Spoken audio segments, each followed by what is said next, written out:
Welcome to Green Gorilla Conversations, our new show on sustainability and dedicated to sustainability consultants and professionals to learn more from the masters of sustainability. So, Martin, do you want to introduce yourself and tell us a bit more about who you are and what you do? Yeah, hello everybody. So my name is Martin Gettings. I'm the head of sustainability here at Canary Wharf Group. I gave myself a bit of a fright a few months ago when I realised I've been at work for just over 30 years. And you can kind of break that 30 years down into two halves. I mean, all of it's been in the built environment, working in construction development in one shape, form or another. But broadly, the first 15 years I was the site engineer, site manager, project manager. And then for the last 15 years, I've moved over into firstly, HSEQ systems, then environmental management, and for the last 10 years, I've been in a full-time sustainability leadership role. So it's gone from sort of sustainability delivery to sort of corporate sustainability leadership, which is really interesting, and it gives us a great way to influence the sustainability agenda across all of our projects in construction and in use, which is very, very interesting. I think the big thing that we have to get right is communication and the way we engage. And I think if we get that right, I mean, that starts off as a challenge. You know, it's difficult. Communication is always a tough thing. But if we could get that right, that then becomes the sort of foundation of the relationship that we can then take forward and drive the sort of changes that we want to make. And I think it's a common one with the whole sector. You know, everyone can sympathize with that. If, as you said correctly, if you don't have communication and good communication with your stakeholders, internal, external, then you don't have a project often. And because sustainability is not so straightforward for everyone, it doesn't, for us it's common sense, right? But for other people it might not be that common sense. So you have to really, spend some time to try and get the message across correctly. Absolutely. And let's look at the message. I think if we start the conversation with sustainability, you might have the risk of alienating people straight away. But I think if you start the conversation off with value and with the benefits and it's a differentiator. I mean, right now I still think sustainability isn't quite seen as a mainstream business differentiator. I think when the time comes when when I'm being told to sort of rein it in a little bit and not be out there talking about our best practice, I think then I'll be able to think, well, this is good. Sustainability is going mainstream now. Our latest development, the Wood Wharf development, where we've actually started marketing that project in terms of its sustainability credentials. And in the material, we're not necessarily talking about sustainability, but we are talking about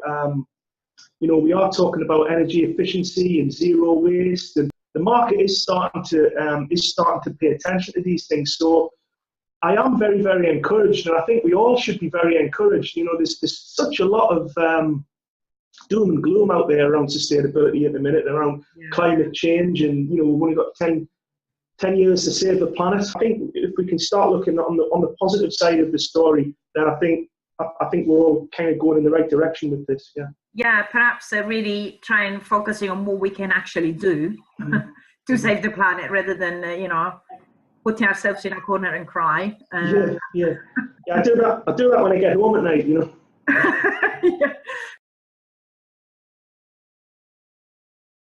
What else do you think is important in our jobs? I think how we perceive ourselves is vitally important. When we're doing sustainability, or we're trying to get people to take on board what change and what we're trying to offer. I think you've really got to consider leadership and what leadership skills that you need to do that.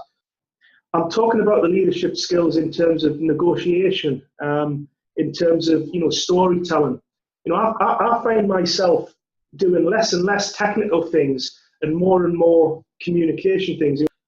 What sets consultants apart from one another is not usually the technical. You know, it's kind of an expectation that the technical is going to be right, and that's going to be covered. What we look for when we're engaging consultants is the ability to engage and communicate and to bring the topic to life. You know, to make not. I mean, we have a slogan here. You might have seen it: making sustainability real. It's actually the ability to make sustainability cool, and we're looking for people who can have presence, people who can present, people who can engage, people who can bring credibility, and all of those attributes aren't always found in the technicalities. Am I right in thinking that actually, if the story, as you said, is told well, money is relative? Or, I mean, yeah. Do we have to really learn just about money and, return of investment, which is obviously important, but I don't think that's the full story. If it just came down to money, then it would be fine, but it doesn't. It comes down to a lot more things than money and financial value.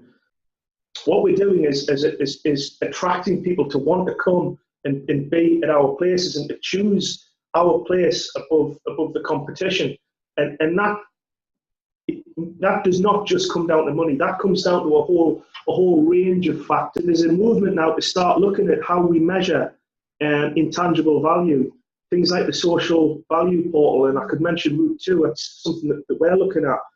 The methodologies that are starting to be developed to express, you know, biodiversity and green space versus you know, a more built up space.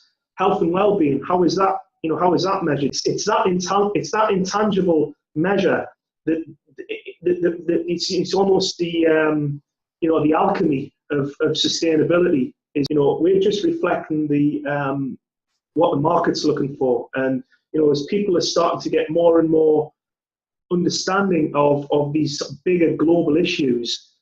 I'm a bit of a mercenary when it comes to sustainability. I don't mind if something's going to make money, if it's saving the planet as well, and also generating social issues. Hang on a minute, that's what sustainability is all about. If we all start looking at the SDGs as the common framework that sits in the background of everything that we're trying to do, that we're trying to achieve, I think if we can start measuring ourselves against the SDGs, then all of a sudden, not only do we have a common framework, but even better than that, we have a common mission.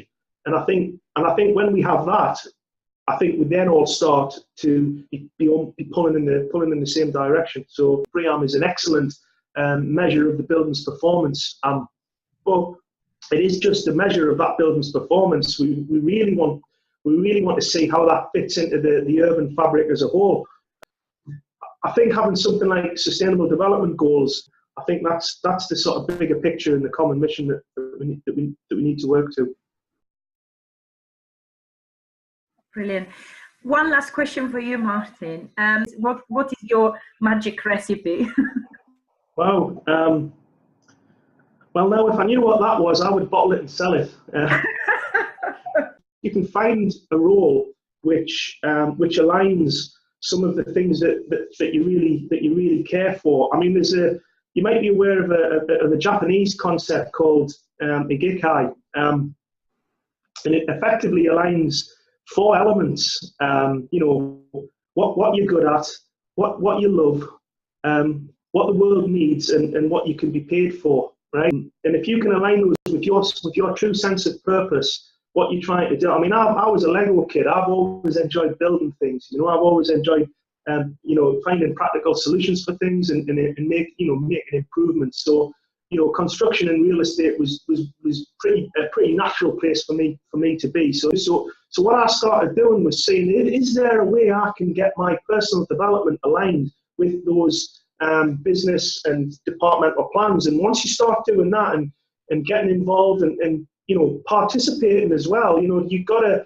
if you want to change things, you have to be a part of it. You can't be a spectator. You have to put yourself forward and get engaged. It isn't long before you can see these alignments starting to manifest. And once that starts happening, you can then influence things in ways that you can't when you're not participating.